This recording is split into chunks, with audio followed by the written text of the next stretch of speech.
ವಿದ್ಯಾರ್ಥಿಗಳೇ ಹಾಗೂ ನನ್ನ ಸ್ನೇಹಿತರೆ, ನಾನು ಕಳೆದ ಸಂಚಿಕೆಯಲ್ಲಿ ಈಗಾಗಲೇ 3ನೇ ಅಧ್ಯಯನವನ್ನು ಮುಗಿಸಿರುತ್ತೇನೆ. ಇನ್ನೊಂದು ಹೊಸ ಅಧ್ಯಯನವನ್ನು ನಾನು ನಿಮ್ಮ ಮುಂದೆ ಇಡಲಿಕ್ಕೆ ಪ್ರಯತ್ನ ಮಾಡ್ತಾ ಇದ್ದೀನಿ. ದ್ವಿತೀಯ PUCಯ 4ನೇ ಅಧ್ಯಯನ ಅಂತಂದ್ರೆ ಸಾಮಾಜಿಕ ಚಳುವಳಿಗಳು ಮತ್ತು ಅದರ ಪರಿಣಾಮಗಳು, social movements and it's political implication ಅಂತೇಳಿ. ಸೊ ಇವತ್ತು 21ನೇ ಶತಮಾನದಲ್ಲಿ ಸಾಮಾಜಿಕ ಚಳುವಳಿಗಳು ಎಂಬತಕ್ಕಂಥ ಪರಿಕಲ್ಪನೆ, ವಿಚಾರಧಾರೆ ಯಾಕೆ ಹುಟ್ಕೊಂಡಿದೆ, ಇದರ ಒಂದು ಪ್ರಸ್ತಾವನೆ ಮತ್ತು ಸಾಮಾಜಿಕ ಚಳುವಳಿಗಳಿಗೆ ಇರ್ತಕ್ಕಂಥ ಕಾರಣಗಳು ಮತ್ತು ಸಾಮಾಜಿಕ ಚಳುವಳಿಯಿಂದ ಆಗುವಂತ ಪರಿಣಾಮಗಳೇನು ಎಂಬತಕ್ಕಂಥದ್ರ ಬಗ್ಗೆ ನಾವು ತಿಳ್ಕೋಬೇಕಾಗಿದೆ. ಸಾಮಾಜಿಕ ಚಳುವಳಿಗಳಲ್ಲಿ ಬಹಳಷ್ಟು ಚಳುವಳಿಗಳು ಬರ್ತವೆ. ದಲಿತ ಚಳುವಳಿ ಇರಬಹುದು, ಮಹಿಳಾ ಚಳುವಳಿಗಳಿರ್ಬೋದು, ಮತ್ತು ಹಿಂದುಳಿದ ವರ್ಗದವರ ಚಳುವಳಿ ಇರಬಹುದು, ಮಾನವ ಹಕ್ಕುಗಳ ಚಳುವಳಿ ಇರಬಹುದು, ಜೊತೆಗೆ ಪರಿಸರದ ಚಳುವಳಿ ಇರಬಹುದು. ಈಗ ಹಲವಾರು ಚಳುವಳಿಗಳು ಸಾಮಾಜಿಕ ಚಳುವಳಿಗಳ ಪರಿಕಲ್ಪನೆಗಳಾಗಿ ಇವತ್ತು ದ್ವಿತೀಯ PUC ಪಠ್ಯಕ್ರಮಕ್ಕೆ ಇಡಲಾಗಿದೆ. ಇದರಲ್ಲಿ ನಾನು ಸಾಮಾಜಿಕ ಚಳುವಳಿಗಳ ಪ್ರಸ್ತಾವನೆಯನ್ನ ಹೇಳಿ ನಂತರ ಒಂದು ದಲಿತ ಚಳುವಳಿ ಬಗ್ಗೆ ನಾನು ಹೇಳಲಿಕ್ಕೆ ಇಷ್ಟಪಡ್ತಾ ಇದ್ದೇನೆ. ಸಾಮಾಜಿಕ ಚಳುವಳಿ ಎಂಬತಕ್ಕಂಥದ್ದು ಇವತ್ತು ಯಾಕೆ ಈ ಪರಿಕಲ್ಪನೆ ಇಷ್ಟು ಪ್ರಚಲಿತವಾದಂತ ಒಂದು ವಿಷಯ ಅಥವಾ ವಿಚಾರವಾಗಿ ಇವತ್ತಿನ ಸಾಮಾಜಿಕ ವ್ಯವಸ್ಥೆ ಒಳಗಡೆ, ದೇಶದ ವ್ಯವಸ್ಥೆ ಒಳಗಡೆ ಅಥವಾ ಪ್ರಜಾಪ್ರಭುತ್ವದಂತ ರಾಷ್ಟ್ರ ವ್ಯವಸ್ಥೆ ಒಳಗಡೆ ಎದ್ದು ನಿಂತಿದೆ ಅಂತೇಳಿ ಪ್ರಶ್ನೆ ಬಂದ್ರೆ, ಇಡೀ ಜಗತ್ತು ಯಾಕೆ ಸಂಘರ್ಷ ಮಾಡ್ತದೆ, ಯಾಕೆ ಹೋರಾಟ ಮಾಡ್ತದೆ, ಯಾಕೆ ಚಳುವಳಿ ಮಾಡ್ತದೆ ಅಂತೇಳಿ ಅಂದ್ಕೊಂಡಾಗ ನನ್ನ ಪ್ರಕಾರ ಇಡೀ ಜಗತ್ತಿನ ಹೋರಾಟ, ಸಂಘರ್ಷ, ಚಳುವಳಿಯ ಮೂಲ ಉದ್ದೇಶ ಶಾಂತಿಗೋಸ್ಕರ, ನೆಮ್ಮದಿಗೋಸ್ಕರ. ಜಗತ್ತಿನ ಶಾಂತಿ ನಿರ್ಮಾಣ ಆಗಬೇಕು, ಜಗತ್ತಿನಲ್ಲಿ ಮನುಕುಲ, ಮನುಜನಾಂಗ ನೆಮ್ಮದಿಯಿಂದ ಬದುಕಬೇಕು. ಈ ರೀತಿ ಆಗುತ್ತಕ್ಕಂಥ ಒಂದು ವ್ಯವಸ್ಥೆ ಸಂಘರ್ಷದ ಮೂಲಕ, ಚಳುವಳಿ ಮೂಲಕ ನಾವು ಪ್ರಾರಂಭ ಮಾಡ್ಕೊಳ್ತಿದ್ದೀವಿ. ಈ ಬದುಕಿನ ಹೋರಾಟದೊಳಗಡೆ ಅಂತಿಮವಾಗಿ ನಾವು ಶರಣಾಗತಿ ಆಗುತ್ತಕ್ಕಂಥದ್ದು ಬದುಕಿನ ಶಾಂತಿ, ಮನುಕುಲದ ಶಾಂತಿ, ಜಾಗತಿಕ ಶಾಂತಿಗೋಸ್ಕರ ಅಂತೇಳಿ ನಿಮಗೆಲ್ಲರಿಗೂ ಸಹ ಗೊತ್ತಿದೆ. ಹಾಗಾದ್ರೆ ಸಾಮಾಜಿಕ ಚಳುವಳಿಗಳು ಯಾಕೆ ಹುಟ್ಕೊಳ್ತವೆ ಅಂತೇಳಿ ನಮ್ಮ ಮುಂದೆ ಪ್ರಶ್ನೆ ಬಂದು ನಿಂತಾಗ ಸಹಜವಾಗಿ ಇಂಥ ಒಂದು ಪ್ರಶ್ನೆಗೆ ನಾವು ಉತ್ತರಿಸತಕ್ಕಂಥದ್ದು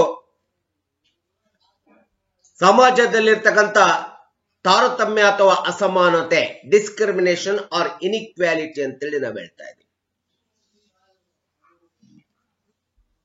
ಈ ಚಳುವಳಿ, ಸಂಘರ್ಷ, ಹೋರಾಟ, ಮನುಷ್ಯನ ಬದುಕಿನ ಹೋರಾಟ, ಚಳುವಳಿ, ಸಂಘರ್ಷ ಪ್ರಾರಂಭ ಆಗುವುದೇ ವ್ಯಕ್ತಿಯ ಬದುಕಿನಲ್ಲಿರ್ಬೋದು, ಕೌಟುಂಬಿಕ ಬದುಕಿನಲ್ಲಿರ್ಬೋದು ಅಥವಾ ಸಾಮಾಜಿಕ ಬದುಕಿನಲ್ಲಿರ್ಬೋದು.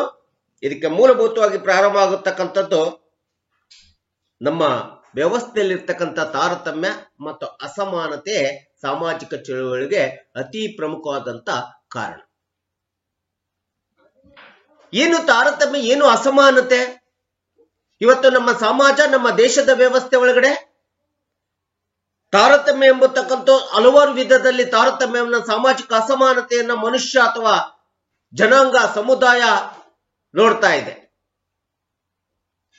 ಜಾತಿ ತಾರತಮ್ಯತೆ ಇದೆ, ಧರ್ಮದ ತಾರತಮ್ಯತೆ ಇದೆ, ಜನಾಂಗೀಯ ತಾರತಮ್ಯತೆ ಇದೆ, ಲಿಂಗ ತಾರತಮ್ಯತೆ ಇದೆ. ಹಾಗೆ ಸಮಾಜದಲ್ಲಿ ಶೋಷಣೆ ಇದೆ, ಅನ್ಯಾಯ ಇದೆ, ಶ್ರೀಮಂತ ಬಡವರು ಎಂಬತಕ್ಕಂಥ ತಾರತಮ್ಯ, ಅಸಮಾನತೆ ಈ ಸಾಮಾಜಿಕ ವ್ಯವಸ್ಥೆ ಒಳಗಡೆ ತಾಂಡವಾಡ್ತಾ ಇದೆ. ಸೊ ಈ ಎಲ್ಲ ಕಾರಣಗಳಿಂದ ಇವತ್ತು ಸಾಮಾಜಿಕ ಚಳುವಳಿಗಳು ನಿರ್ಮಾಣ ಆಗಿದ್ದಾವೆ, ಸಾಮಾಜಿಕ ಹೋರಾಟ ಸಂಘರ್ಷ ಎಂಬತಕ್ಕಂಥದ್ದು ನಿರ್ಮಾಣ ಆಗಿರ್ತಕ್ಕಂಥದ್ದನ್ನ ನಾವು ನೋಡ್ತಾ ಇದ್ದೀವಿ. ಈ ರೀತಿ ಸಾಮಾಜಿಕ ಅನ್ಯಾಯ, ಶೋಷಣೆ, ತಾರತಮ್ಯ, ಅಸಮಾನತೆಯನ್ನ ಹೋಗಲಾಡಿಸಲಿಕ್ಕೋಸ್ಕರ ಇವತ್ತು ಸಾಮಾಜಿಕ ಚಳುವಳಿಗಳು ಎಂಬತಕ್ಕಂಥದ್ದು ಇವತ್ತು ದೇಶ ಅಥವಾ ಸಾಮಾಜಿಕ ವ್ಯವಸ್ಥೆ ಒಳಗಡೆ ತಮ್ಮದೇ ಆದಂತ ಅತಿ ಪ್ರಮುಖವಾದಂತಹ ಮಹತ್ವಪೂರ್ಣವಾದಂತಹ ಪಾತ್ರ ನಿರ್ವಹಣೆಯನ್ನ ಆಧುನಿಕತೆ ಸಮಾಜದಲ್ಲಿ ಅದು 21ನೇ ಶತಮಾನದಲ್ಲೂ ಸಹ ಯುಗದಲ್ಲೂ ಸಹ ತಮ್ಮ ಪಾತ್ರವನ್ನ ನಿರ್ವಹಿಸಿರ್ತಕ್ಕಂಥದ್ದು ತುಂಬಾ ಅವಶ್ಯಕವಾಗಿದೆ, ತುಂಬಾ ಪ್ರಮುಖ ಅಂಶವೂ ಸಹ ಆಗಿದೆ ಅಂತೇಳಿ ನಾವು ಹೇಳ್ತೀವಿ. ಇಂಥ ಒಂದು ಸಾಮಾಜಿಕ ಚಳುವಳಿಗಳು ಏನು ಇವತ್ತೇ ಉಟ್ಕೊಂಡಿರ್ತಕ್ಕಂಥವಲ್ಲ, ಇಂದು ಅನಾದಿ ಕಾಲದಿಂದ ನೋಡಿದ್ರೆ ನಮ್ಮ ಸಾಮಾಜಿಕ ಐತಿಹಾಸಿಕ ಹಿನ್ನೆಲೆಯಿಂದ ನೋಡಿದ್ರೆ ಕ್ರಿಸ್ತಪೂರ್ವ 6ನೇ ಶತಮಾನದಿಂದ ಸಾಮಾಜಿಕ ಚಳುವಳಿಗಳು ಹುಟ್ಕೊಂಡು ಬಂದಿದ್ದಾವೆ. ಇಂಥ ಒಂದು 6ನೇ ಶತಮಾನದಿಂದ ಹಿಡಿದು ನಮ್ಮ ಸಾಮಾಜಿಕ ಸುಧಾರಕರಾಗಿರ್ತಕ್ಕಂಥ ಬಹಳಷ್ಟು ಸಾಮಾಜಿಕ ಚಿಂತಕರು, ದಾರ್ಶನಿಕರು, ಸುಧಾರಕರು ಇಂಥ ಸಾಮಾಜಿಕ ಅಸಮಾನತೆಯನ್ನ, ಸಾಮಾಜಿಕ ತಾರತಮ್ಯವನ್ನ ಹೋಗಲಾಡಿಸಲಿಕ್ಕೋಸ್ಕರ ಹೋರಾಟ ಮಾಡಿದಂತ ಸಾಮಾಜಿಕ ಚಿಂತಕರಲ್ಲಿ, ದಾರ್ಶನಿಕರಲ್ಲಿ ಬುದ್ಧ ಇರಬಹುದು, ಬಸವ ಇರಬಹುದು, ಕನಕದಾಸ ಇರಬಹುದು, ಅಂಬೇಡ್ಕರ್ ಇರಬಹುದು, ಗಾಂಧೀಜಿ ಇರಬಹುದು, ಬಾಪೂಜಿ ಫುಲೆ ಇರಬಹುದು, ರಾಜಾರಾಮ್ ಮೋಹನ್ ರಾಯ್ ಇರಬಹುದು, ಈ ರೀತಿ ಬಹಳಷ್ಟು ಸಾಮಾಜಿಕ ಚಿಂತಕರು, ದಾರ್ಶನಿಕರು ಈ ಸಮಾಜದಲ್ಲಿರ್ತಕ್ಕಂಥ ಜಾತಿ, ಜನಾಂಗ, ವರ್ಣ ಮತ್ತು ಲಿಂಗ ಅಸಮಾನತೆ, ಧರ್ಮ ಅಸಮಾನತೆ, ಶೋಷಣೆ, ಅನ್ಯಾಯ, ತಾರತಮ್ಯದ ವಿರುದ್ಧ ಹೋರಾಟ ಮಾಡಿ ಈ ಸಮಾಜಕ್ಕೆ ಒಂದು ಸಮಾನತೆಯನ್ನ ನಿರ್ಮಾಣ ಮಾಡಲಿಕ್ಕೆ, ಸಾಮಾಜಿಕ ಸಾಮರಸ್ಯವನ್ನ ಕಾಪಾಡಿಕೊಡ್ಲಿಕ್ಕೆ, ಸಾಮಾಜಿಕ ಸಮಾನತೆಯನ್ನ ನಾವು ಕಟ್ಟಬೇಕೆಂಬತಕ್ಕಂಥ ಹಿನ್ನೆಲೆಯಲ್ಲಿ ಹೋರಾಟ ಮಾಡಿದಂತ ಈ ಎಲ್ಲ ಸಾಮಾಜಿಕ ಚಿಂತಕರನ್ನ ನಾವು ನೋಡ್ತಾ ಇದ್ದೀವಿ. ಈ ಎಲ್ಲ ಸಾಮಾಜಿಕ ಚಿಂತಕರು ಬುದ್ಧ, ಬಸವ, ಅಂಬೇಡ್ಕರ್, ಗಾಂಧೀಜಿ, ರಾಜಾರಾಮ್ ಮೋಹನ್ ರಾಯ್, ಇನ್ನೂ ಬಹಳಷ್ಟು ವಿವೇಚಕರು ನಮ್ಮ ಮುಂದೆ ಇದ್ದಾರೆ. ಇವರೆಲ್ಲರೂ ಸಹ ಸಮಾಜದಲ್ಲಿರ್ತಕ್ಕಂಥ ಸಾಮಾಜಿಕ ಅಸಮಾನತೆ, ಸಾಮಾಜಿಕ ಶೋಷಣೆ, ಸಾಮಾಜಿಕ ತಾರತಮ್ಯ ಇವೆಲ್ಲವುಗಳನ್ನ ಹೋಗಲಾಡಿಸಲಿಕ್ಕೆ ಚಳುವಳಿಯನ್ನು ಮಾಡಿದ್ದಾರೆ, ಸಂಘರ್ಷವನ್ನು ಮಾಡಿದ್ದಾರೆ, ಹೋರಾಟವನ್ನು ಮಾಡಿದ್ದಾರೆ. ಈ ರೀತಿ ನಮ್ಮ ದೇಶದ ಸಾಮಾಜಿಕ ಚಳುವಳಿಗಳನ್ನು ನೋಡ್ತಾ ಹೋದ್ರೆ ಈ ಸಾಮಾಜಿಕ ಚಳುವಳಿಗಳು ನಮ್ಮ ಪ್ರಜಾಪ್ರಭುತ್ವದ ನೆಲೆಗಟ್ಟು ತತ್ವದ ಆಧಾರದ ಮೇಲೆ ಇಂದು ನಡೆದಿದ್ದಾವೆ, ಇವತ್ತು ನಡೀತಾ ಇದ್ದಾವೆ, ಮುಂದೂ ಸಹ ನಡೆಯತಕ್ಕಂಥದ್ದು ನಾವು ನೋಡ್ತಾ ಇದ್ದೀವಿ. ಭಾರತದಂತ ಸಮಾಜದಲ್ಲಿ ಸಾಮಾಜಿಕ ಸುಧಾರಣೆ ಕ್ರಮಗಳನ್ನು ಕೈಗೊಳ್ಳುವುದರಲ್ಲಿ ನಮ್ಮ ಪ್ರಜಾಪ್ರಭುತ್ವ ತತ್ವಗಳು ತುಂಬಾ ಸಹಕಾರಿಯಾಗಿರ್ತಕ್ಕಂಥದ್ದು ನಿಮ್ಗೆಲ್ಲರಿಗೂ ಸಹ ಗೊತ್ತಿರುವಂತ ಅಂಶ.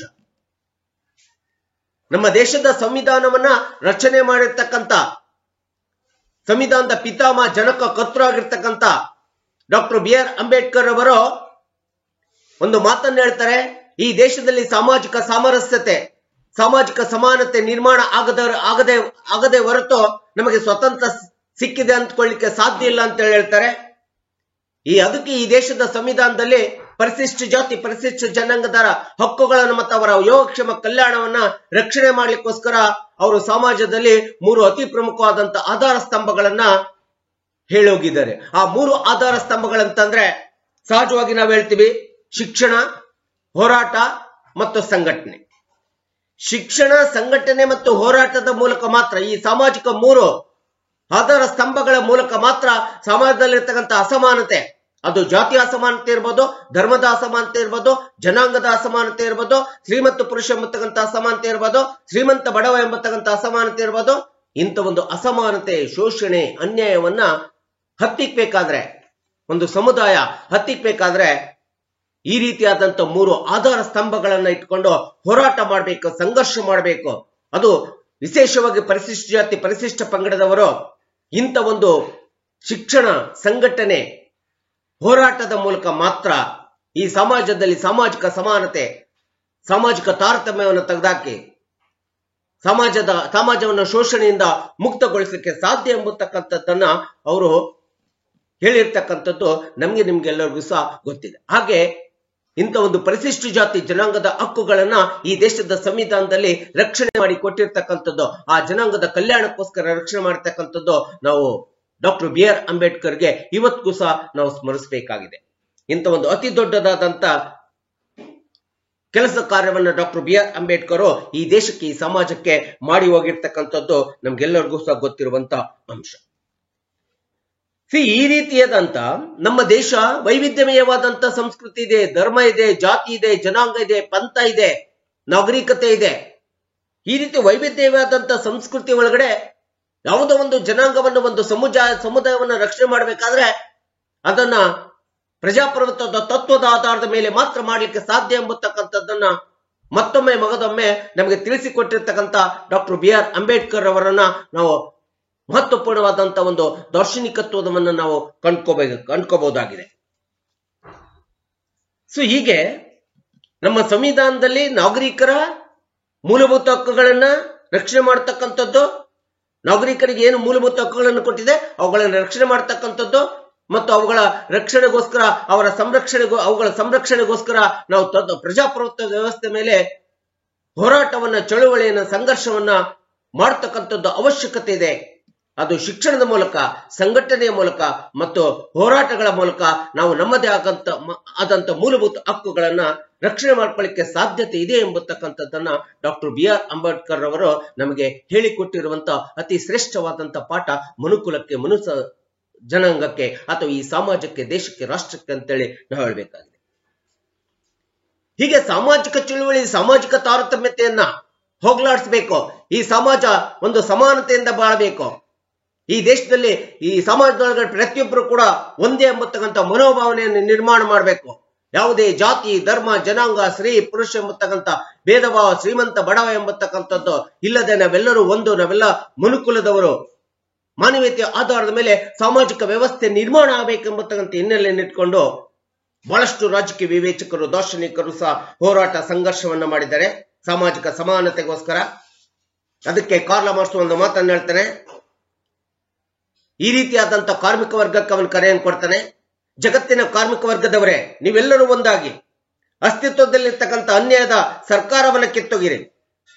ಹಾಗೂ ಈ ದೇಶದ ಉತ್ಪಾದನಾ ಅಂಶಗಳಾದಂಥ ಭೂಮಿ, ಬಂಡವಾಳ, ಸಂಘಟನೆ, ಈ ರೀತಿಯಾದಂತ ಭೂಮಿ, ಬಂಡವಾಳ, ಸಂಘಟನೆ, ಲ್ಯಾಂಡ್, ಲೇಬರ್, ಕ್ಯಾಪಿಟಲ್, ಆರ್ಗನೈಸೇಷನ್ ಅಂತ ಹೇಳ್ತೀವಿ. ಇವೆಲ್ಲ ಅಂಶಗಳೇನಿದಾವೆ ಕಾರ್ಮಿಕರು, ಇವೆಲ್ಲವೂ ಕೂಡ ರಾಷ್ಟ್ರೀಕರಣಗೊಳ್ಬೇಕು. ಇವೆಲ್ಲ ರಾಷ್ಟ್ರೀಕರಣಗೊಂಡ ಮೇಲೆ ಸಾಮಾಜಿಕ ಮತ್ತು ಆರ್ಥಿಕ ಸಮಾನತೆ ನಿರ್ಮಾಣ ಆಗಬೇಕು. ಯಾವಾಗ ಸಾಮಾಜಿಕ ಮತ್ತು ಆರ್ಥಿಕ ಸಮಾನತೆ ನಿರ್ಮಾಣ ಆಗ್ತದೆ ಆಗ ಅಂತಿಮವಾಗಿ ಕಾರ್ಮಿಕ ವರ್ಗದವರೇ ಅಧಿಕಾರಕ್ಕೆ ಬರಬೇಕು. ಆಗ ಸಾಮಾಜಿಕ ಸಮಾನತೆ ನಿರ್ಮಾಣ ಆಗ್ತದೆ ಅಂತೇಳಿ ಇಡೀ ಕಾರ್ಮಿಕ ವರ್ಗದವರ ಶೋಷಣೆ ಮುಕ್ತವಾಗಿ ಗೊಳ್ಬೇಕವರು ಅಂತೇಳಿ ಕಾರ್ಮಿಕ ವರ್ಗದ ಈ ರೀತಿಯಾದಂತ ಕರೆ ಕೊಟ್ಟಿರ್ತಕ್ಕಂಥದ್ದನ್ನ ನಾವು ನೋಡ್ತೀವಿ. ಅದು ಕಾರ್ಲ್ ಮಾರ್ಕ್ಸ್ ಅವರು.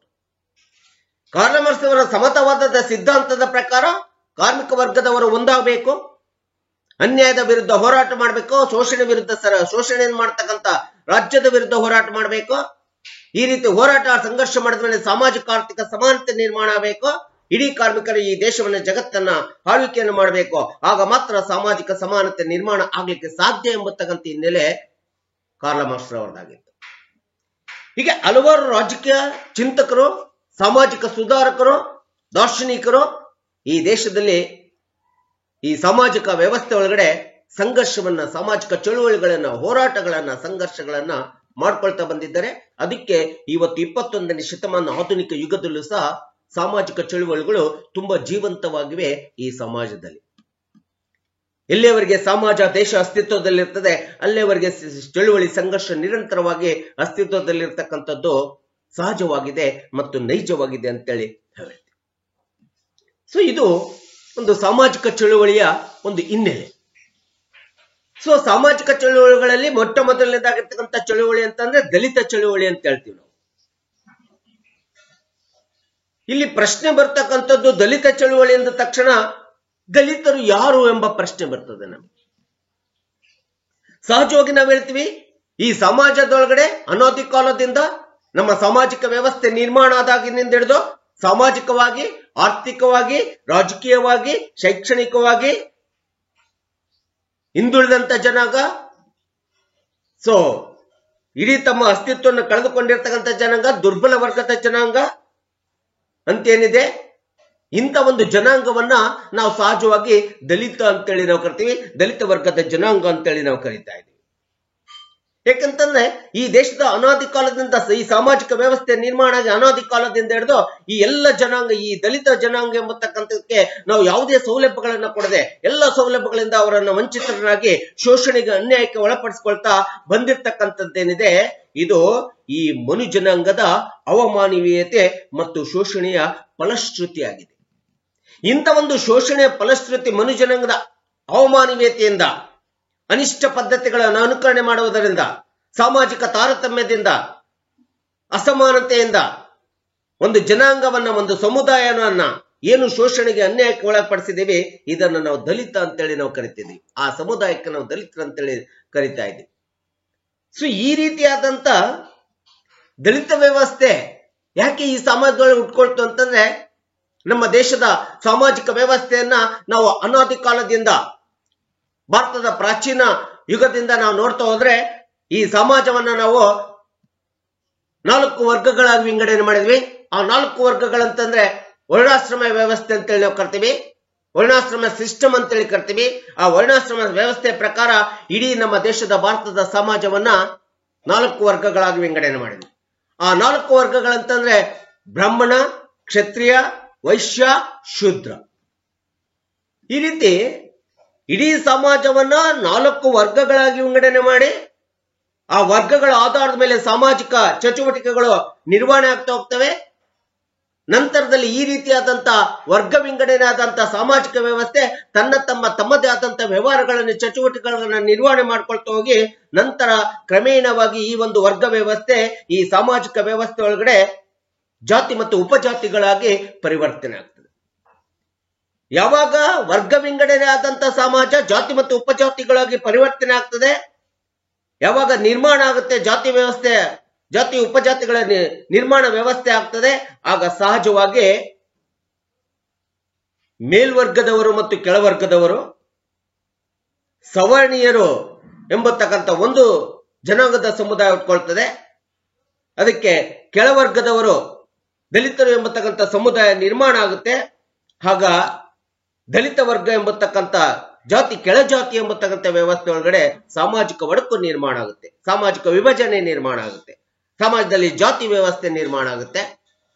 ಅಂದಿನಿಂದ ನಮ್ಮ ಈ ಒಂದು ದೇಶದ ಸಾಮಾಜಿಕ ವ್ಯವಸ್ಥೆ ಒಳಗಡೆ ಹಲವಾರು ದಲಿತ ವರ್ಗದವರು ವರ್ಗ ಅಥವಾ ಸಮುದಾಯ ಜನಾಂಗ ನಿರ್ಮಾಣ ಆಗ್ತಾ ಹೋಯ್ತು. ಕರ್ನಾಟಕಕ್ಕೆ ಬಂದಾಗ ಆದಿ ಕರ್ನಾಟಕ ಎಂಬತಕ್ಕಂಥ ಒಂದು ವರ್ಗ ಉಟ್ಕೊಳ್ತದೆ. ಸೊ ಹಾಗೆ ತಮಿಳುನಾಡಿಗೆ ಹೋದ್ರೆ ಆದಿ ದ್ರಾವಿಡ ಅಂತೇಳಿ ಉಟ್ಕೊಳ್ತದೆ, ಮಹಾರಾಷ್ಟ್ರಕ್ಕೆ ಹೋದ್ರೆ ಆದಿ ಜಾಂಬವ, ಆದಿಮಾರ್ ಅಂತೇಳಿ ಉಟ್ಕೊಳ್ತಾರೆ. ಹೀಗೆ ಹಲವಾರು ಪಂಗಡಗಳಾಗಿ ಸಮಾಜವನ್ನ, ಜನಾಂಗವನ್ನ, ಸಮುದಾಯವನ್ನ ನಾವು ಶೋಷಣೆ ಒಳಗೆ ತಂದಿದ್ದೀವಿ, ಅನ್ಯಾಯದ ಒಳಗೆ ತಂದಿದ್ದೀವಿ, ಸಾಮಾಜಿಕ ಅಸಮಾನತೆ ಒಳಗಡೆ ತಂದಿದ್ದೀವಿ, ಜಾತಿ ಅಸಮಾನತೆ ಒಳಗಡೆ ತಂದ್ವಿ, ಜಾತಿ ತಾರತಮ್ಯದ ಒಳಗಡೆ ತಂದ್ವಿ, ಮೇಲ್ವರ್ಗ ಕೆಳವರ್ಗ ಎಂಬತಕ್ಕಂಥ ಅನಿಷ್ಟ ಪದ್ಧತಿಗಳನ್ನ ನಾವು ಅನುಕರಣೆ ಮಾಡ್ಕೊಳ್ತಾ ಬಂದ್ವಿ. ಹಾಗೆ ಹುಟ್ಟಿದಂತ ಪ್ರತಿಯೊಂದು ಮಗುವನ್ನು ಸಹ ಆ ಸಮುದಾಯದೊಳಗಡೆ ಜಾತಿ ಆಧಾರದ ಮೇಲೆ ಗುರುತಿಸುವಂತಾಯ್ತು ಈ ಸಾಮಾಜಿಕ ವ್ಯವಸ್ಥೆ. ಈ ರೀತಿಯಾದಂತ ಒಂದು ಜಾತಿ, ಜನಾಂಗ, ಸಮುದಾಯದ ತಾರತಮ್ಯದ ಆಧಾರದ ಮೇಲೆ, ಸಾಮಾಜಿಕ ಅಸಮಾನತೆಯ ಆಧಾರದ ಮೇಲೆ ನಿರ್ಮಾಣಗೊಂಡಂತ ಸಾಮಾಜಿಕ ವ್ಯವಸ್ಥೆ ಒಳಗಡೆ ಒಂದು ಗೋಡೆ ಉಟ್ಕೊಳ್ತದೆ, ಗಲ್ಫ್ ಅಂತ ಹೇಳ್ತೀವಿ.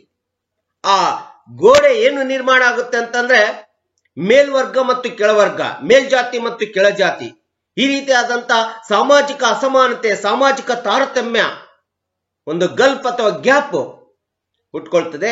ಇಂಥ ಒಂದು ಗಲ್ಫ್ ಮತ್ತು ಗ್ಯಾಪಿನಿಂದ ನಿರ್ಮಾಣ ಆಗಿರ್ತಕ್ಕಂಥದ್ದೇ ಈ ಒಂದು ಜಾತಿ ಸಮುದಾಯ, ದಲಿತ ಸಮುದಾಯ ಅಂತೇಳಿ ನಾವು ಪರಿಗಣಿಸ್ತೀವಿ. ಕ್ರಮೇಣವಾಗಿ ಇಂಥ ಒಂದು ಹುಟ್ಟಾಕೋದರ ಜೊತೆಗೆ ಮತ್ತು ಆ ಜನಾಂಗವನ್ನ ನಾವು, ಆ ಸಮುದಾಯವನ್ನ, ಆ ಜನರನ್ನ ನಾವು ನಮ್ಮ ಸಾಮಾಜಿಕ ವ್ಯವಸ್ಥೆಯಿಂದ, ನಮ್ಮ ಸಾಮಾಜಿಕ ಸೌಲಭ್ಯಗಳಿಂದ ಶೋಷಣೆಗೆ ಒಳಪಡಿಸಿದ್ದೀವಿ, ಅನ್ಯಾಯಕ್ಕೆ ಒಳಪಡಿಸಿದ್ದೀವಿ. ಅದು ಎಂತ ಶೋಷಣೆ, ಎಂತ ಅನ್ಯಾಯ ಅಂತಂದ್ರೆ ಇವತ್ತಿನ ದಿನ, ಇವತ್ತು 21ನೇ ಶತಮಾನ, ಆಧುನಿಕತೆ ಶತಮಾನದಲ್ಲಿದ್ದೀವಿ, ನಾಗರಿಕತೆ ಶತಮಾನದಲ್ಲಿದ್ದೀವಿ. ಇವತ್ತು ಇಂಥ ನಾಗರಿಕತೆ, ಆಧುನಿಕತೆ ಶತಮಾನದಲ್ಲಿದ್ದು ಸಹ ನಾವೆಷ್ಟು ಕೀಳುಮಟ್ಟಕ್ಕೆ ಕೆಳಮಟ್ಟಕ್ಕೆ ಇಳಿದಿದೆ ಅಂತಂದ್ರೆ ಇವತ್ತು ದಲಿತರಿಗೆ ಸಾರ್ವಜನಿಕತೆಯ ಉಪಯುಕ್ತತೆಗಳಾದಂತ ಬಾವಿ, ಕೆರೆ, ಕಟ್ಟೆ, ದೇವಸ್ಥಾನ, ಸಾರ್ವಜನಿಕ ಮನರಂಜನಾ ಕಾರ್ಯಕ್ರಮಗಳಲ್ಲೇ ಇವತ್ತಿಗೂ ಸಹ ಅವರಿಗೆ ಪ್ರವೇಶ ಕೊಡ್ತಕ್ಕಂಥದ್ದು ತುಂಬಾ ಕಡಿಮೆ ಆಗ್ತಾ ಇದೆ. ತುಂಬಾ ಕಡಿಮೆ ಇದೆ, ಇವತ್ತಿಗೂ ಕಡಿಮೆ ಇದೆ. ಹಿಂದೆ ಮಾಡಿರ್ತಕ್ಕಂಥದ್ದಲ್ಲ, ಇವತ್ತಿಗೂ ಕಡಿಮೆ ಇರ್ತಕ್ಕಂಥದ್ದು. ಇದು ತುಂಬಾ ಅಮಾನವೀಯ. ಇದು ಸಮಾಜದ ಒಂದು ಅನಿಷ್ಟ ವ್ಯವಸ್ಥೆ ಪದ್ಧತಿ ಅಂತೇಳಿ ನಾವು, ವಿಕೃತ ವ್ಯವಸ್ಥೆ ಅಂತೇಳಿ ನಾವು ಹೇಳಬೇಕಾಗುತ್ತೆ. ಸೊ ಈ ರೀತಿಯಾದಂತ ಶೋಷಣೆಯನ್ನ, ಅನ್ಯಾಯವನ್ನ ಸಮಾಜದಿಂದ ತೆಗೆದಾಕಲಿಕ್ಕೆ, ತಡೆಗಟ್ಟಲಿಕ್ಕೆ, ಸಮಾಜದಿಂದ ಸಂಪೂರ್ಣ ನಿರ್ಮಾಣ ಮಾಡಲಿಕ್ಕೆ ಸಾಮಾಜಿಕ ಚಳುವಳಿಗಳು ಉಟ್ಕೊಂಡು, ಸಾಮಾಜಿಕ ಸಂಘರ್ಷ ಉಟ್ಕೊಳ್ತು, ಸಾಮಾಜಿಕ ಸುಧಾರಕರು ಉಟ್ಕೊಂಡ್ರು. ಅಂತ ಒಂದು ಸಾಮಾಜಿಕ ಸುಧಾರಕರು, ಬಹಳಷ್ಟು ಸಾಮಾಜಿಕ ಸುಧಾರಕರು ಈ ಸಮಾಜದಲ್ಲಿರ್ತಕ್ಕಂಥ ತಾರತಮ್ಯ, ಅಸಮಾನತೆಯನ್ನು ಹೋಗಲಾಡದೆ ಸಾಮಾಜಿಕ ಸಾಮರಸ್ಯವನ್ನ, ಸಾಮಾಜಿಕ ಸಮಾನತೆಯನ್ನು ನಿರ್ಮಾಣ ಮಾಡಲಿಕ್ಕೆ ಹುಟ್ಟಿರ್ತಕ್ಕಂಥ ಸಾಮಾಜಿಕ ಸುಧಾರಕರಲ್ಲಿ ನಾನು ಈಗಾಗಲೇ ಹೇಳಿರೋ ಪ್ರಕಾರ ಬುದ್ಧ, ಬಸವ, ಅಂಬೇಡ್ಕರ್, ಗಾಂಧೀಜಿ, ಜ್ಯೋತಿಬಾ ಫುಲೆ, ಸೋಫಿಸ್ಟ್ ಪಂತರು, ರಾಜಾರಾಮ್ ಮೋಹನ್ ರಾಯ್, ರಾಮ್ ಮನೋಹರ್ ಲೋಹಿಯಾ, ಬಾಬಾ ಆಪ್ಟೆ, ಕಾನ್ಸಿರಾಮ, ಪ್ರೊಫೆಸರ್ ಬಿ ಕೃಷ್ಣಮೂರ್ತಿ, ಇನ್ನು ಮುಂತಾದವರು, ಇವರೆಲ್ಲರೂ ಸಹ ನಿರಂತರ ಸತತವಾದಂತ ಇಡೀ ತಮ್ಮ ಬದುಕನ್ನ, ತಮ್ಮ ಜೀವನವನ್ನ ಇಂಥ ಒಂದು ಸಾಮಾಜಿಕ ಅಸಮಾನತೆ, ಅನಿಷ್ಟ ಪದ್ಧತಿ, ತಾರತಮ್ಯ, ಶೋಷಣೆ, ಅನ್ಯಾಯಕ್ಕೋಸ್ಕರನೇ ಇಡೀ ತಮ್ಮ ಬದುಕನ್ನ ತ್ಯಾಗ ಮಾಡಿರ್ತಕ್ಕಂಥದ್ದು, ಬಲಿದಾನ ಮಾಡಿರ್ತಕ್ಕಂಥದ್ದು ನಮ್ಗೆ ನಿಮ್ಗೆಲ್ಲರಿಗೂ ಸಹ ಗೊತ್ತಿರುವಂತ ಅಂಶ ಅಂತೇಳಿ ನಾನು ಅನ್ಕೊಳ್ತಾ ಇದ್ದೆ. ಹೀಗೆ ಎಲ್ಲ ಮಹಾನ್ ಪುರುಷರು, ಎಲ್ಲ ಸಾಮಾಜಿಕ ಚಿಂತಕರು, ದಾರ್ಶನಿಕರು ಈ ದಲಿತ ಸಮುದಾಯವನ್ನ ಅಥವಾ ದಲಿತ ಚಳುವಳಿಯನ್ನ ಮಾಡಿ ದಲಿತರ ಹೇಳಿಕೆಗೋಸ್ಕರ ಅವರು ಸಹ ಮನುಷ್ಯರು, ಮಾನವರು, ಮಾನವೀಯತೆಯ ಆಧಾರದ ಮೇಲೆ ಮನುಜನಾಂಗ ನಿರ್ಮಾಣ ಆಗಬೇಕು, ಸಮಾಜ ನಿರ್ಮಾಣ ಆಗಬೇಕು, ರಾಷ್ಟ್ರ ನಿರ್ಮಾಣ ಆಗಬೇಕು. ಯಾವುದೇ ಜಾತಿ, ಜನಾಂಗ, ಅನ್ಯಾಯ, ಶೋಷಣೆ, ಮೇಲು ಕೀಳು, ಮೇಲ್ವರ್ಗ, ಕೆಳವರ್ಗದ ಆಧಾರದ ಮೇಲೆ ಸಾಮಾಜಿಕ ವ್ಯವಸ್ಥೆ ಆಗಬಾರ್ದು, ರಾಷ್ಟ್ರ ನಿರ್ಮಾಣ ಆಗಬಾರ್ದು ಎಂಬತಕ್ಕಂಥದ್ದು ಕಾಳಜಿಯನ್ನಿಟ್ಕೊಂಡು, ಇಂಥ ಒಂದು ಉದ್ದೇಶವನ್ನಿಟ್ಕೊಂಡು, ಸದುದ್ದೇಶವನ್ನಿಟ್ಕೊಂಡು ಇವತ್ತು ಸಾಮಾಜಿಕ ಚಳುವಳಿಗಳು, ಸಾಮಾಜಿಕ ಸಂಘರ್ಷಗಳು, ಸಾಮಾಜಿಕ ಹೋರಾಟ, ಅದು ಎಸ್ಪೆಷಲಿ ದಲಿತ ಸಂಘರ್ಷ, ದಲಿತ ಹೋರಾಟ, ದಲಿತ ಚಳುವಳಿ ಇವತ್ತು ಅತಿ ಪ್ರಮುಖವಾಗಿ 21ನೇ ಶತಮಾನದಲ್ಲೂ ಸಹ ಇಂಥ ಚಳುವಳಿ ಜೀವಂತವಾಗಿರ್ತಕ್ಕಂಥದ್ದು ನಮಗೆ ನಿಮ್ಗೆಲ್ಲರೂ ಸಹ ಗೊತ್ತಿರುವಂತ ಅಂಶ. ಈ ಎಲ್ಲ ಸಾಮಾಜಿಕ ಸುಧಾರಕರು ಇಂಥ ಒಂದು ದಲಿತ ಚಳುವಳಿಗೋಸ್ಕರ ತಮ್ಮ ಜೀವನವನ್ನ ತ್ಯಾಗ ಮಾಡಿದ್ದಾರೆ. ಈ ತ್ಯಾಗ ಪುರುಷರನ್ನ ನಾವು ಇವತ್ತು ನೆನೆಸ್ಕೊಳ್ತಾ ಇದ್ದೀವಿ. ಸೊ ಇದು ದಲಿತ ಅಂದ್ರೇನು ಮತ್ತು ದಲಿತ ಚಳುವಳಿ ಏನು ಕಾರಣಗಳು, what are the causes for the Dalit movement ಅಂತೇಳಿ ಬಂದ್ರೆ ಬಹಳಷ್ಟು ಕಾರಣಗಳಿದ್ದಾವೆ.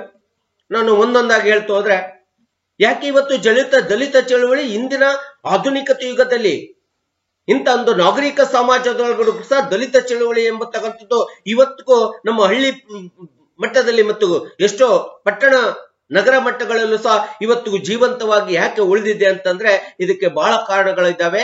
ಇಂಥ ಒಂದು ದಲಿತ ಚಳುವಳಿ ಜೀವಂತವಾಗಿ ಇರ್ಲಿಕ್ಕೆ ಈ ಸಮಾಜ, ಈ ದೇಶದೊಳಗಡೆ ಮೊಟ್ಟ ಮೊದಲನೇ ಕಾರಣ ಅಂತಂದ್ರೆ ಸಾಮಾಜಿಕ ಅಸಮಾನತೆ.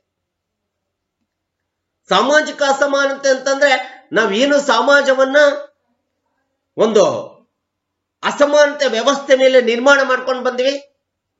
ಈ ಸಮಾಜ ಜಾತಿ ವ್ಯವಸ್ಥೆ ಮೇಲೆ ನಿರ್ಮಾಣ ಆಯ್ತು, ಈ ಸಮಾಜ ವರ್ಣದ ವ್ಯವಸ್ಥೆ ಮೇಲೆ ನಿರ್ಮಾಣ ಆಗಿದೆ, ಈ ಸಮಾಜ ಲಿಂಗ ಆಧಾರಿತ ವ್ಯವಸ್ಥೆ ಮೇಲೆ ನಿರ್ಮಾಣ ಮಾಡ್ಕೊಳ್ಳೋದೆ. ಈ ರೀತಿ ಜಾತಿ ತಾರತಮ್ಯ, ಜಾತಿ ಅಸಮಾನತೆ, ಲಿಂಗ ಅಸಮಾನತೆ, ಧರ್ಮದ ಅಸಮಾನತೆ, ಸ್ಥಾನಮಾನದ ಅಸಮಾನತೆ, ಗೌರವದ ಅಸಮಾನತೆ, ಶ್ರೀಮಂತ ಮತ್ತು ಬಡವ ಎಂಬತಕ್ಕಂಥ ಅಸಮಾನತೆ, ಮೇಲ್ವರ್ಗ ಕೆಳವರ್ಗ ಎಂಬತಕ್ಕಂಥ ಅಸಮಾನತೆ, ಈ ರೀತಿಯಾದಂತ ಅಸಮಾನತೆ, ಸಾಮಾಜಿಕ ಶೋಷಣೆ, ಅನ್ಯಾಯಗಳು ತುಂಬಾ ಪ್ರಮುಖವಾದಂತ ಕಾರಣವಾಗಿವೆ ಈ ಒಂದು ದಲಿತ ಚಳುವಳಿಗಳು.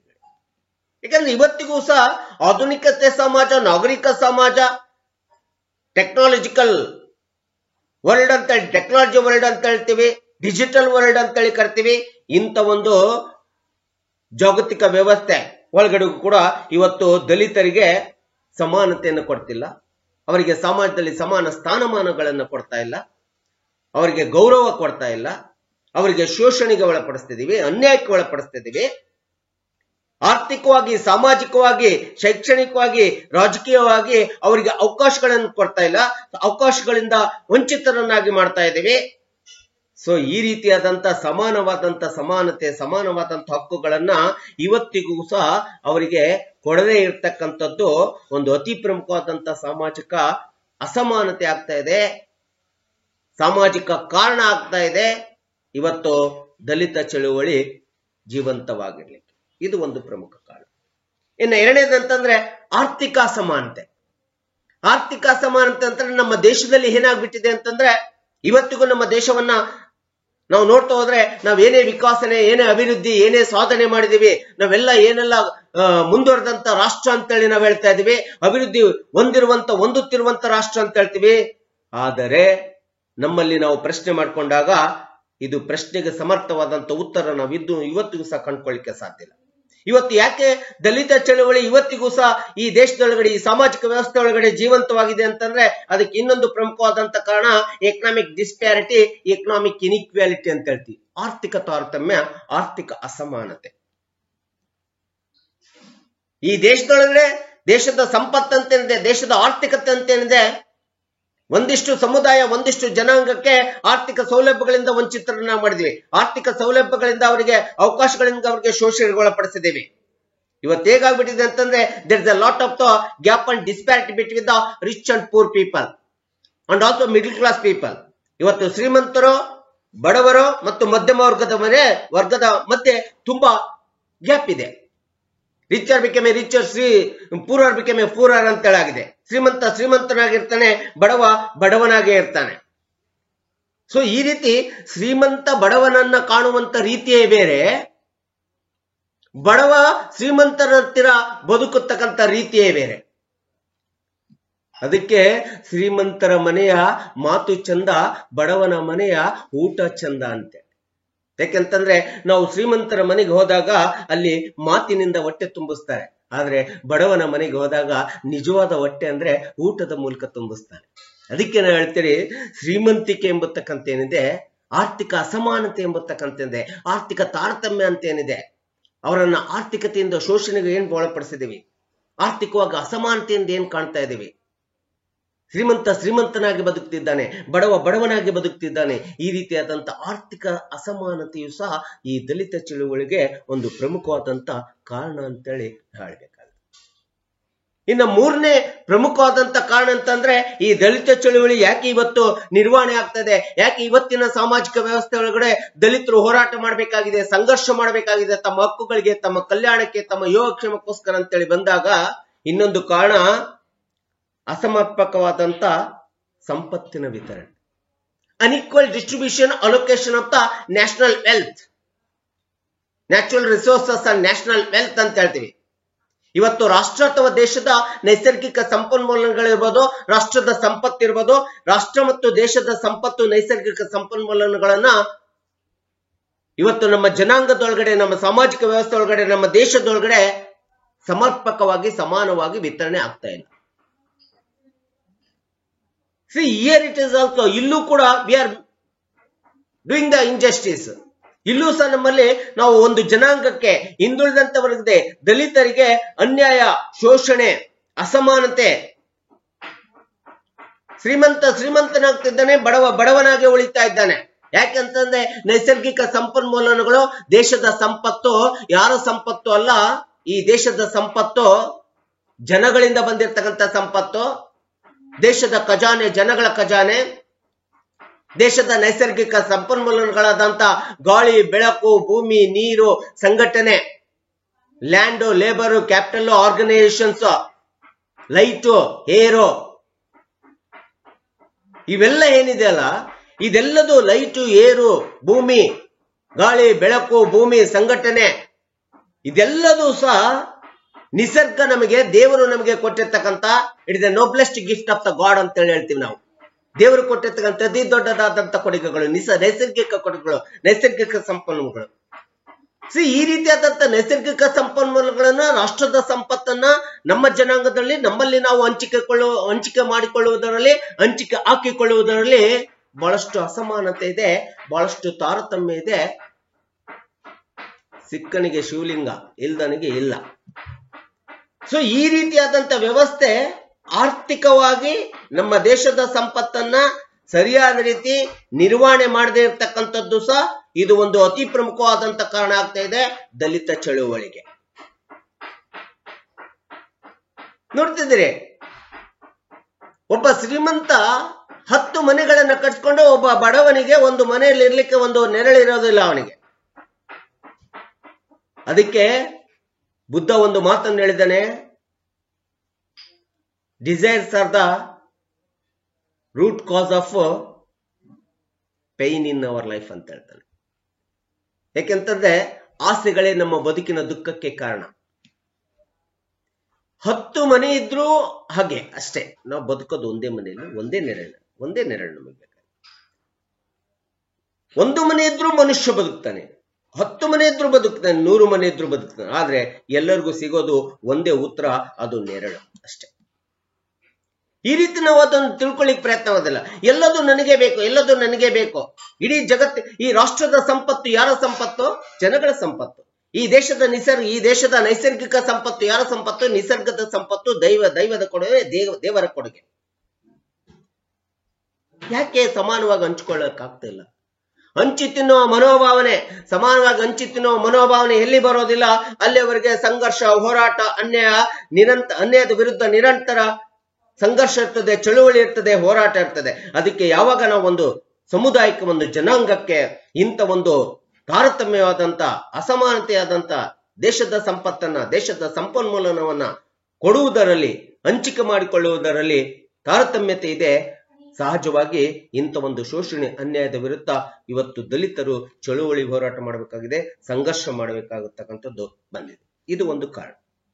ಇನ್ನ ಡಿಸ್ಕ್ರಿಮಿನೇಷನ್ ಅಂತಂದ್ರೆ ತಾರತಮ್ಯ ಅಂತೇಳಿ ನಾನು ಈಗಾಗಲೇ ಹೇಳಿದ್ದೀನಿ.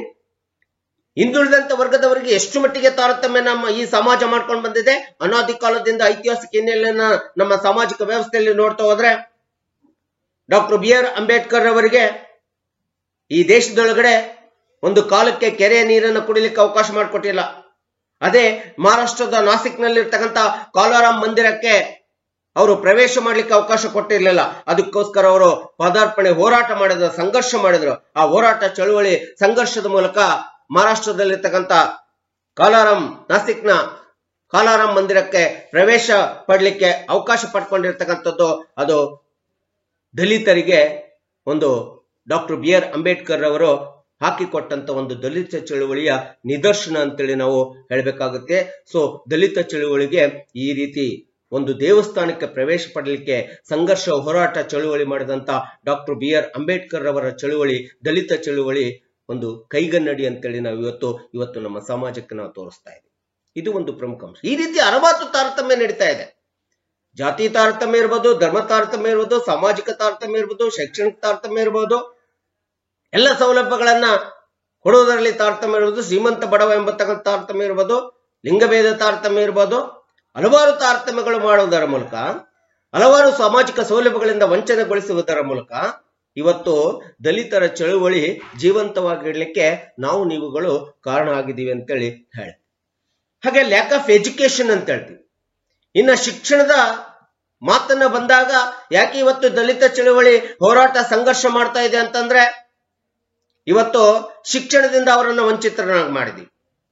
ಅದಕ್ಕೆ ನಾವು ಹೇಳ್ತೀವಿ education is the backbone of the nation ಅಂತ ಹೇಳ್ವಿ, education is the breath of the nation ಅಂತ ಹೇಳ್ತೀವಿ, education is the foundation of the nation ಅಂತ ಹೇಳ್ತೀವಿ,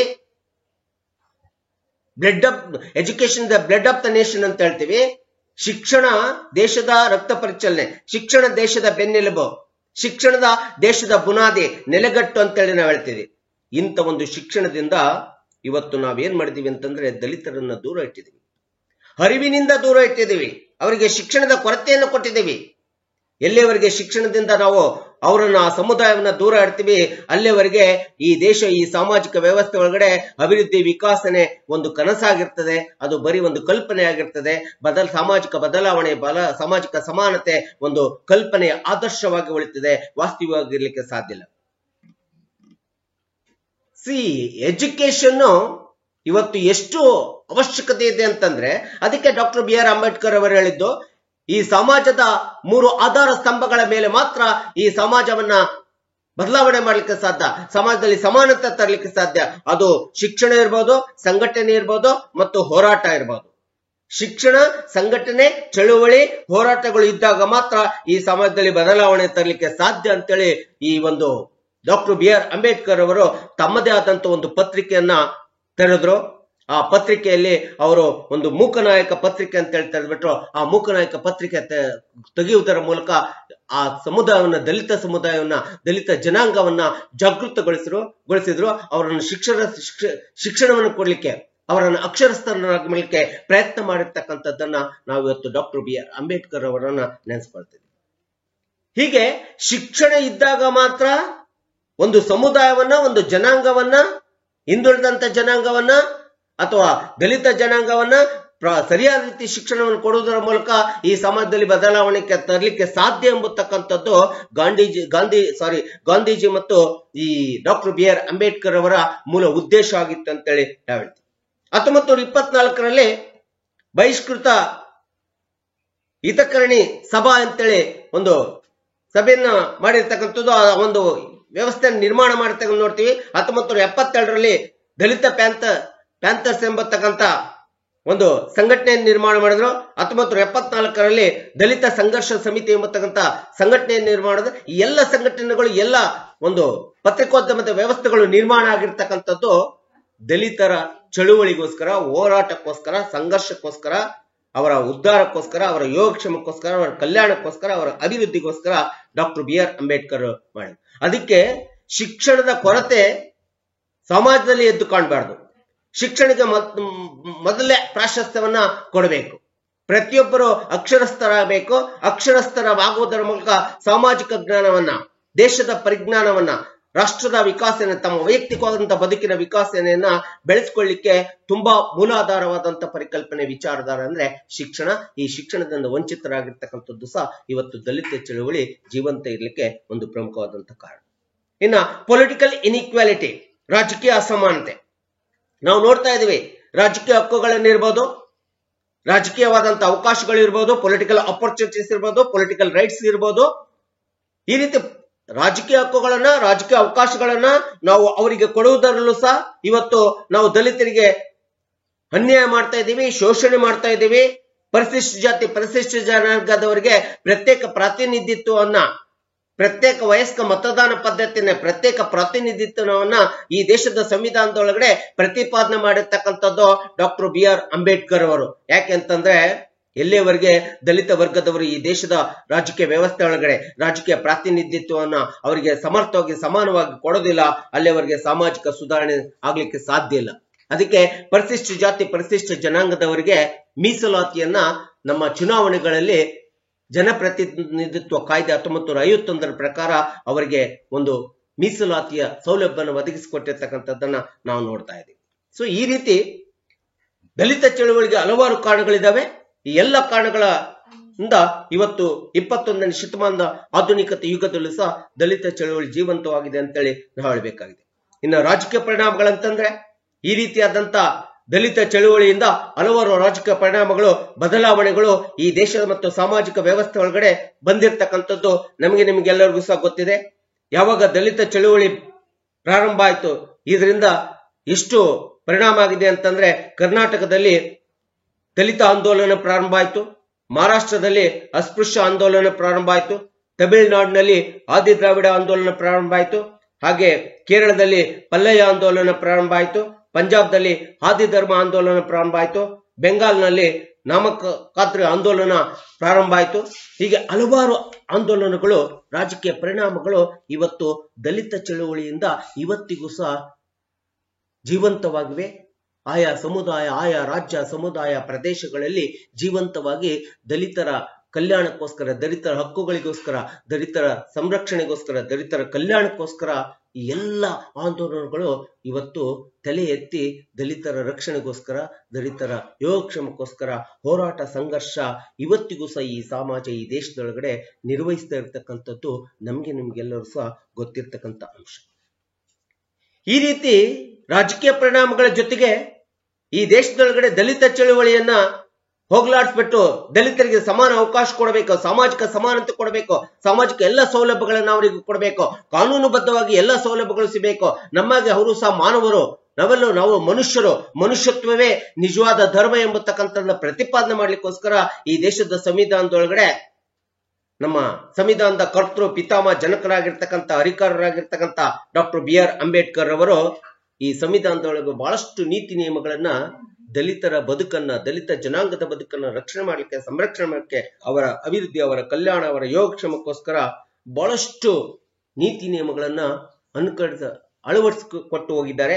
ಅವುಗಳಲ್ಲಿ ಮೊಟ್ಟ ಮೊದಲನೇದಾಗಿ ಈ ದೇಶದ ಮೊಟ್ಟ ಮೊದಲನೇ ಮೂಲಭೂತ ಹಕ್ಕಾಗಿರ್ತಕ್ಕಂಥ ಸಮಾನತೆ ಹಕ್ಕಂತೇನಿದೆ, ಆ ಸಮಾನತೆ ಹಕ್ಕಿನಲ್ಲಿ ಪರಿಚ್ಛೇದ 14ರಿಂದ ಹಿಡಿದು 14, 15, 16, 17 ಮತ್ತು 18 ಪರಿಚ್ಛೇದಗಳೇನಿದ್ದಾವೆ, ಇವೆಲ್ಲವೂ ಸಹ ಪ್ರತಿಯೊಬ್ಬ ಮನುಷ್ಯನಿಗೂ ಯಾವುದೇ ವಿಧವಾದಂತ ಅಸಮಾನತೆ ಆಗಬಾರ್ದು. ಕಾನೂನಿನ ಮುಂದೆ ಎಲ್ಲರೂ ಸಮಾನರು, ಕಾನೂನು ಎಲ್ಲರಿಗೂ ಸಮಾನ ಸಂರಕ್ಷಣೆ ಕೊಡ್ತದೆ. ಹಾಗೆ ಪರಿಚ್ಛೇದ 15 ಯಾವುದೇ ವಿಧವಾದಂತ ತಾರತಮ್ಯ ಆಗಬಾರ್ದು. ಸಮಾಜದಲ್ಲಿ ಎಲ್ಲರೂ ಸಮಾನರಾಗಿ ಕಾಣಬೇಕು. ಎಲ್ಲರೂ ಸಾಮಾಜಿಕ ದೃಷ್ಟಿಯಲ್ಲಿ ಇಂದ eyes of the society all are equal ಅಂತೇಳಿ ಬರಬೇಕು. ಸಾಮಾಜಿಕ ದೃಷ್ಟಿಯಲ್ಲಿ ಎಲ್ಲರೂ ಒಂದೇ, ಎಲ್ಲರೂ ಮನವರು ಅಂತೇಳಿ ಬರಬೇಕು. ಹಾಗೆ ಸಂವಿಧಾನದ 16ನೇ ಪರಿಚ್ಛೇದದ ಪ್ರಕಾರ ಸಾರ್ವಜನಿಕ ಉದ್ಯೋಗಗಳಲ್ಲಿ, ಕಚೇರಿಗಳಲ್ಲಿ ಒಂದು ಸಮಾನವಾದಂತ ಅವಕಾಶ ಸಿಗಬೇಕು. ಉದ್ಯೋಗದಲ್ಲಿ ಸಮಾನ ಅವಕಾಶ ದಲಿತರಿಗೆ ಸಿಗಬೇಕು. ಹಾಗೆ ಅಸ್ಪೃಶ್ಯತೆ ಅನುಕರಣೆ ಮಾಡಬಾರ್ದು, ಅಸ್ಪೃಶ್ಯತೆ ನಿವಾರಣೆ ಆಗಬೇಕು. Abolition of the untouchability, article 17 which it has been referred as our Indian constitution. ಈ ರೀತಿ 1955ರ ಅಸ್ಪೃಶ್ಯತಾ ನಿವಾರಣಾ ಕಾಯ್ದೆಯನ್ನು ಜಾರಿಗೆ ತಂದಿದ್ದಾರೆ. ಹಾಗೆ 1989ರಲ್ಲಿ ಅಟ್ರಾಸಿಟಿ ಆಕ್ಟ್ ಬಂದಿದೆ. ಹೀಗೆ ಹಲವಾರು ಕಾನೂನು ಕಾಯ್ದೆಗಳನ್ನ ದಲಿತ ಸಂಘರ್ಷ ಒಂದು ನಿರ್ಮಾಣ ಆಗಬಾರ್ದು, ದಲಿತರ ಕಲ್ಯಾಣ ಆಗಬೇಕು, ದಲಿತರ ಯೋಗಕ್ಷೇಮ ಆಗಬೇಕು, ದಲಿತರು ಅಭಿವೃದ್ಧಿ ಆಗಬೇಕು, ಉಳಿದ ಸಮಾಜದ ಸವರ್ಣೀಯರ ಜೊತೆಗೆ ಸಮಾನಾಗಿ ಅವರು ಸಹ ಬದುಕಬೇಕು, ಅವರು ಸಹ ಮನುಷ್ಯರು ಎಂಬತಕ್ಕಂಥ ಪ್ರತಿಪಾದನೆ ಮಾಡಲಿಕ್ಕೆ ಕಾನೂನುಬದ್ಧವಾದಂತಹ ಸಂರಕ್ಷಣೆಯನ್ನ ಡಾಕ್ಟರ್ BR ಅಂಬೇಡ್ಕರ್ ಇವತ್ತಿಗೂ ನಮ್ಮ ಸಂವಿಧಾನದಲ್ಲಿ ಒದಗಿಸಿಕೊಟ್ಟಿರ್ತಕ್ಕಂಥದ್ದನ್ನ ನಾವು ನೋಡ್ತೀವಿ. ಹಾಗೆ ಸಂವಿಧಾನದ 38ನೇ ವಿಧಿ ಪರಿಚ್ಛೇದದ ಪ್ರಕಾರ ಈ ದೇಶದಲ್ಲಿ ಪರಿಶಿಷ್ಟ ಜಾತಿ, ಪರಿಶಿಷ್ಟ ಜನಾಂಗ ಅನಾದಿ ಕಾಲದಿಂದ ಸಾಮಾಜಿಕ, ಆರ್ಥಿಕ, ರಾಜಕೀಯವಾಗಿ, ಶೈಕ್ಷಣಿಕವಾಗಿ ಹಿಂದುಳಿದಂತ ಜನಾಂಗ ಅಂತೇನಿದೆ, ಆ ಜನಾಂಗದ ಕಲ್ಯಾಣವನ್ನ, ಯೋಗಕ್ಷೇಮವನ್ನ ಮಾಡ್ಬೇಕಂತೇಳಿ ಸಂವಿಧಾನದ 38ನೇ ಪರಿಚ್ಛೇದ ಸ್ಪಷ್ಟವಾಗಿ ಹೇಳ್ತಾ ಇದೆ. ಹಾಗೆ 39ನೇ ಪರಿಚ್ಛೇದವು ಸಹ ಈ ರಾಜ್ಯ ಸರ್ಕಾರಗಳು ಮತ್ತು ಸರ್ಕಾರಗಳಂತೇನಿದೆ, ಈ ಸರ್ಕಾರಗಳು ಬಹಳಷ್ಟು ದಲಿತರ ಕಲ್ಯಾಣಕ್ಕೋಸ್ಕರ, ದಲಿತರ ಒಳಿತಿಗೋಸ್ಕರ ಒಂದು ಕಾನೂನು ಕ್ರಮಗಳನ್ನ ಕೈಗೊಳ್ಳಬೇಕು, ಅವರಿಗೆ ಆ ಕಲ್ಯಾಣವನ್ನ ಮಾಡ್ಬೇಕಂತೇಳಿ ಸಂವಿಧಾನದ 39ನೇ ವಿಧಿ ಅಥವಾ ಪರಿಚ್ಛೇದ ಹೇಳ್ತದೆ. ಇದಕ್ಕೋಸ್ಕರ ದಲಿತ ಚಳುವಳಿಯನ್ನ ತಡೆಗಟ್ಟಬೇಕು, ದಲಿತ ಚಳುವಳಿಯನ್ನು ಈ ಸಮಾಜದಿಂದ ಹೋಗ್ಲಾಡಿಸ್ಬೇಕು. ಮನುಷ್ಯರೆಲ್ಲರೂ ಸಮಾನರು, ಮಾನವರೆಲ್ಲರೂ ಸಮಾನರು, ಮನುಕುಲದ ಅಭಿವೃದ್ಧಿ ದೇಶದ ಅಭಿವೃದ್ಧಿ ಎಂಬತಕ್ಕಂಥ ಪ್ರತಿಪಾದನೆ ಮಾಡ್ಲಿಕ್ಕೋಸ್ಕರ ಅಸ್ಪೃಶ್ಯತಾ ನಿವಾರಣಾ ಕಾಯ್ದೆ 1955ರಲ್ಲಿ ಜಾರಿಗೆ ತಂದರೆ, 1989ರಲ್ಲಿ ದೌರ್ಜನ್ಯ ತಡೆ ಕಾಯ್ದೆಯನ್ನ ಜಾರಿಗೆ ತಂದರೆ, ಅಟ್ರಾಸಿಟಿ ಆಕ್ಟ್ ಅಂತ ತಂದಿದ್ದಾರೆ. ಮತ್ತು 1993ರಲ್ಲಿ ಮತ್ತೆ ದೌರ್ಜನ್ಯ ಕಾಯ್ದೆಯನ್ನ ಅಪರಾಧ ಕಾಯ್ದೆ ಅಂತೇಳಿ ಪರಿವರ್ತನೆ ಮಾಡಿದ್ದಾರೆ. ಸೊ ಹೀಗೆ ದಲಿತರ, ದುರ್ಬಲ ವರ್ಗದವರ, ಸಮಾಜದಲ್ಲಿ ಹಿಂದುಳಿದಂತ ವರ್ಗದವರ ಏಳಿಗೆಗೋಸ್ಕರ, ಯೋಗಕ್ಷೇಮಕ್ಕೋಸ್ಕರ, ಕಲ್ಯಾಣಕ್ಕೋಸ್ಕರ ಹಲವಾರು ಕಾನೂನುಬದ್ಧ ನೀತಿ ನಿಯಮಗಳನ್ನ ಸಂವಿಧಾನದಲ್ಲಿ ಒಳಪಡಿಸಿ, ಅವುಗಳನ್ನು ರೂಪಿಸಿ, ಆ ಕಾನೂನು ಕಾಯ್ದೆಗಳ ಪ್ರಕಾರ ಇವತ್ತು ದಲಿತರಿಗೆ ಒಂದು ಶ್ರೀರಕ್ಷೆಯಾಗಿ ಅವರನ್ನ ರಕ್ಷಣೆ ಮಾಡತಕ್ಕಂಥ, ಅವರ ಹಕ್ಕುಗಳನ್ನು ರಕ್ಷಣೆ ಮಾಡತಕ್ಕಂಥ ಒಂದು ಕೆಲಸ ಕಾರ್ಯವನ್ನ ಇವತ್ತು ಡಾಕ್ಟರ್ BR ಅಂಬೇಡ್ಕರ್ ಅವರು ಮಾಡಿದರೆ. ಈ ರೀತಿಯಾದಂತಹ ಹಲವಾರು ರಾಜಕೀಯ ಪರಿಣಾಮಗಳು ದಲಿತ ಚಳುವಳಿಯಿಂದ ಪರಿವರ್ತನೆ ಆಗಿರ್ತಕ್ಕಂಥದ್ದು ನಿಮ್ಗೆಲ್ಲರಿಗೂ ಗೊತ್ತಿದೆ. ಇವತ್ತು ನಮ್ಮ ಮಾಜಿ ಕರ್ನಾಟಕದ ಧೀಮಂತ ನಾಯಕ, ಧೀಮಂತ ಆಡಳಿತಗಾರನಾದಂಥ ಮುಖ್ಯಮಂತ್ರಿಯಾಗಿ ಹೋಗಿರ್ತಕ್ಕಂಥ ದೇವರಾಜ್ ಅರಸ್ರವರು ಹಿಂದುಳಿದ ಜನಾಂಗಕ್ಕೋಸ್ಕರ ತಮ್ಮ ಬದುಕನ್ನೇ ತ್ಯಾಗ ಮಾಡಿರ್ತಕ್ಕಂಥವರ ಒಂದು ಜನ್ಮ ದಿನಾಚರಣೆ ಇದೆ. ಅವರಿಗೆ ನಾವು ನಿಮ್ಮಗಳೆಲ್ಲರೂ ಸಹ ಅವರ ಜನ್ಮ ದಿನಾಚರಣೆಯನ್ನು ಸ್ಮರಿಸುತ್ತಾ, ಸೊ ನನ್ನ ಹಿಂದುಳಿದ ವರ್ಗದವರ ಮತ್ತು ದಲಿತ ವರ್ಗದವರ ಮನುಜನಾಂಗದ ಸಾಮಾಜಿಕ ಸಮಾನತೆಗೋಸ್ಕರ ಹೋರಾಟ ಮಾಡಿ ಹೋದಂತ ದೇವರಾಜ್ ಅರಸ್ರವರಿಗೆ ನಾವು ನಿಮ್ಮಗಳೆಲ್ಲರೂ ಸಹ ಮತ್ತೊಮ್ಮೆ ಮಗದೊಮ್ಮೆ ನಮಸ್ಕರಿಸುತ್ತಾ ನನ್ನ ವಿಚಾರವನ್ನು ನಿಮ್ಮ ಮುಂದೆ ಮಂಡಿಸಿದ್ದೇನೆ. ಸೊ ಹೀಗೆ ದಲಿತ ಚಳುವಳಿ ಈ ಸಮಾಜದಲ್ಲಿ ಇವತ್ತಿಗೂ ಸಹ 21ನೇ ಶತಮಾನದಲ್ಲಿ ಜೀವಂತವಾಗಿದೆ, ನಿರಂತರವಾಗಿದೆ. ಇದಕ್ಕೆ ನಾವು ಅಂತ್ಯ ಹಾಡಬೇಕು. ಇದಕ್ಕೆ ನಿಮ್ಮಗಳ ಒಂದು ತ್ಯಾಗ ಸಹಕಾರ ಇರಲಿ ಅಂತೇಳಿ ಕೇಳ್ತಾ ನನ್ನ ವಿಚಾರವನ್ನ ನಾನು ಮುಂದೆ ಮಂಡಿಸಿದ್ದೇನೆ. ಸೊ ಜೈ ಹಿಂದ್, ಜೈ ಕರ್ನಾಟಕ. ಮುಂದಿನ ಸಾಮಾಜಿಕ ಚಳುವಳಿಯನ್ನು ತೆಗೆದುಕೊಂಡು ನಮ್ಮ ಮುಂದೆ ಬರ್ತೀನಿ. ಸೊ ನಮಸ್ತೆ.